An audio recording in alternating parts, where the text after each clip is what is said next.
Hi, I'm American, my name's Josh, and I love my country. I'm so patriotic. People were telling me we think Americans are really, really proud of being American, which I don't understand because you ask a French and, yeah, I mean, I'm French and I will praise my flag no matter what. Hi, we're from America and we love our flag.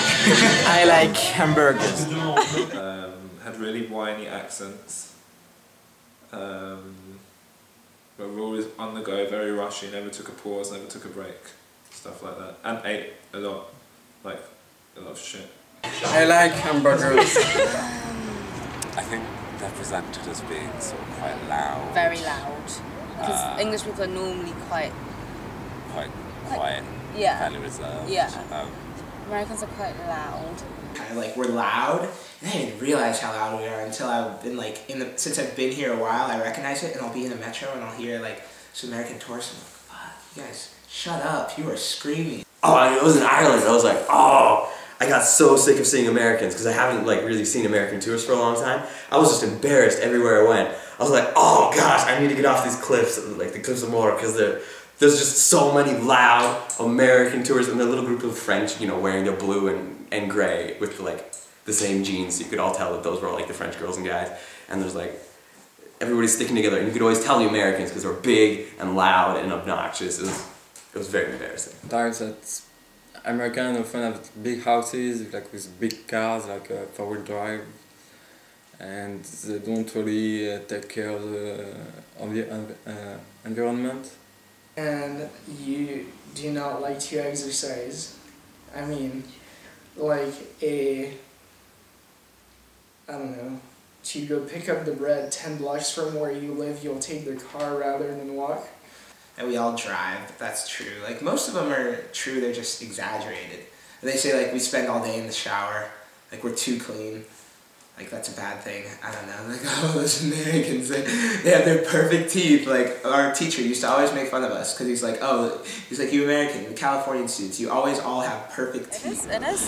Americans are into their teeth. Have good teeth. Watch Gossip Girl.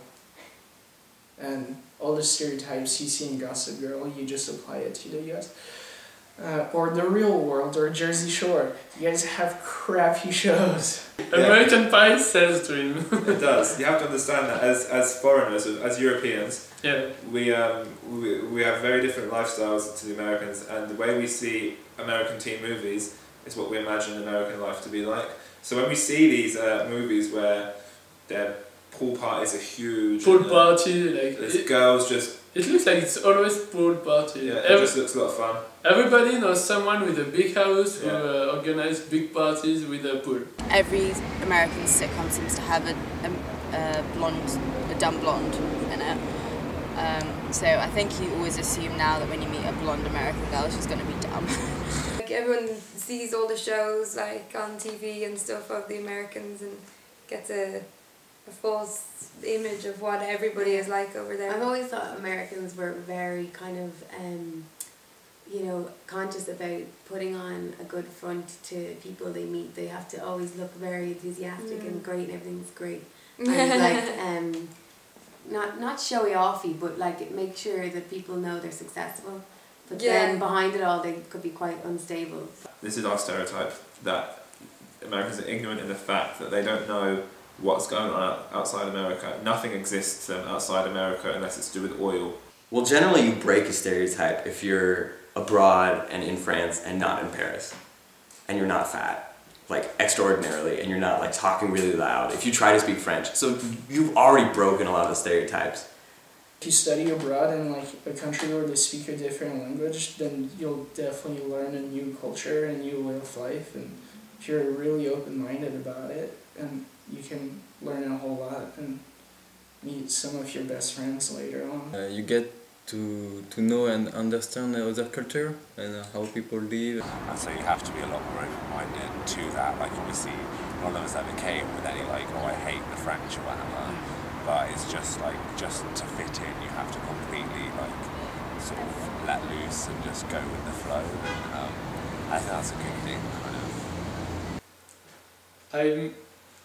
I think that's because I've met so many people from so many different places around the world, and that changed me because you have the opportunity to see some other people's vision, to experiment some other people's life, and you see many things, so that change your perception about anything. I think the more that you learn about other cultures, the more tolerant of a person you become and more accepting. So in general, I just feel like it broadens you as a person, like broadens your horizons. Everything you do abroad, it pushes you to be a stronger person, it pushes you to challenge yourself, it pushes you to meet new people.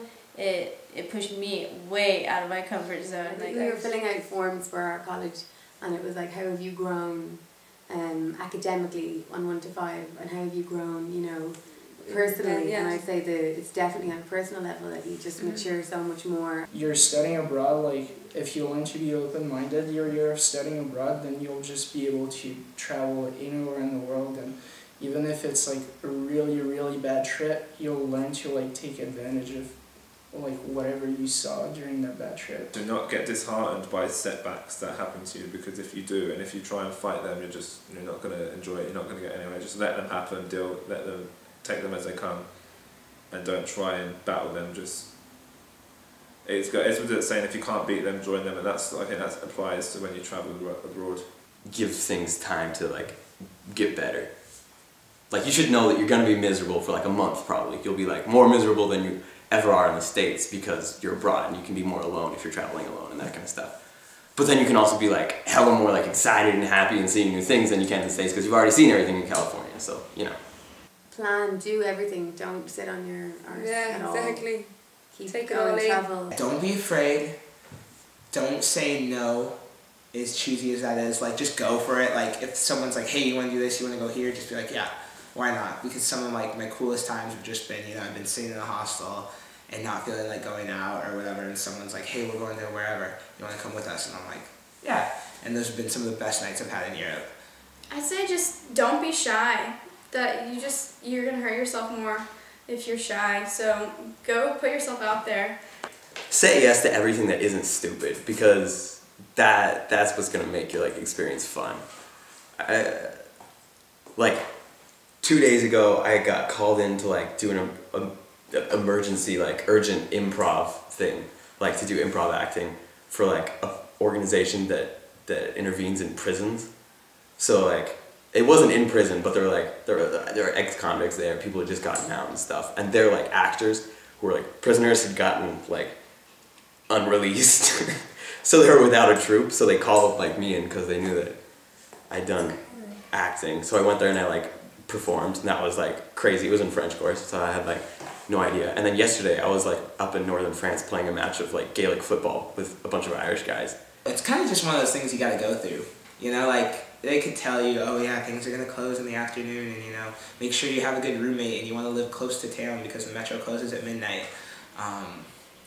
But half that's half the fun and the experience. You know, those nights where you're stuck walking home, you know, an hour in the snow all the way up to Caluire because you didn't realize your host family is actually in a completely other city. I don't know, I think studying abroad is something that you just really can't compare to anything else, and it's something that I think everyone should do. I'd advise people to study abroad because I think it's the best experience you can ever have. It breaks up your university degree, it breaks up the norm, it takes you out of your comfort zone, it throws you into something completely different, and you just learn to love a different place. It's really nice to like feel at home somewhere.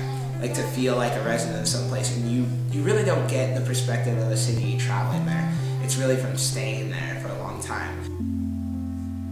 It's like life squared a little bit, because you're doing so much more. You're like,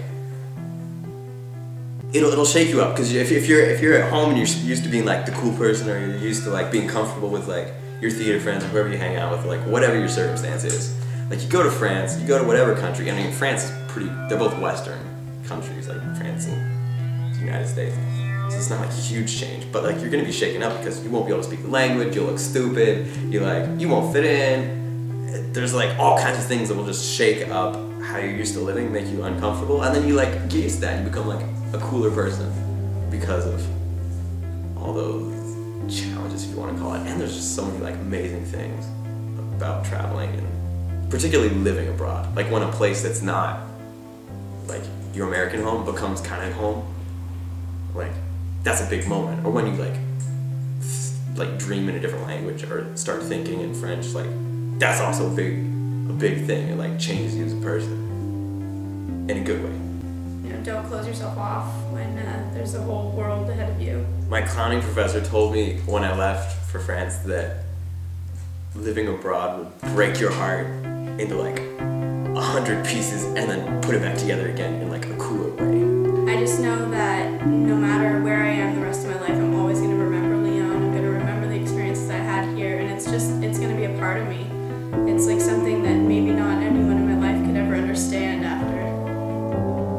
It's a once in a lifetime opportunity. Yeah, if you're feeling stuck in a rut in life and that you're just fed up, go and travel, because you'll find people in every walks of life that are in the same situation as you and just want to, you know, embrace like being away and like embracing new cultures. And it's so interesting to see that you can land in a country and establish such a life, and like this is home. Do it. Go to France. Travel. Get on that plane and get to another country. And ne t'inquiète pas, everything will be fine. Definitely do it. Definitely do it. Do it while you're young. And don't be shy embrace or it. You know, apprehensive about it. Open-minded about it, definitely, and definitely do it. Do it. Do it, yeah. And I think like just completely go into it with a yes attitude. Like you just have to literally do everything. Say yes to everything. Travel while you're here. Just do everything you can, because it will be one of the best years of your life.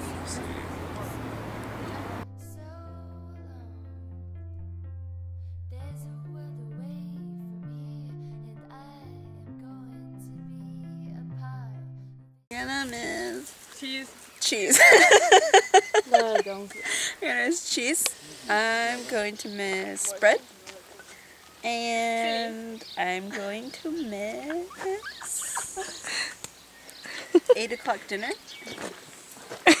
Lydia's alright. Oh man. Laura and Celine and Frankie are really cool. Lydia's okay. Never mind, I take that back what I said about Laura. Not gonna miss Laura.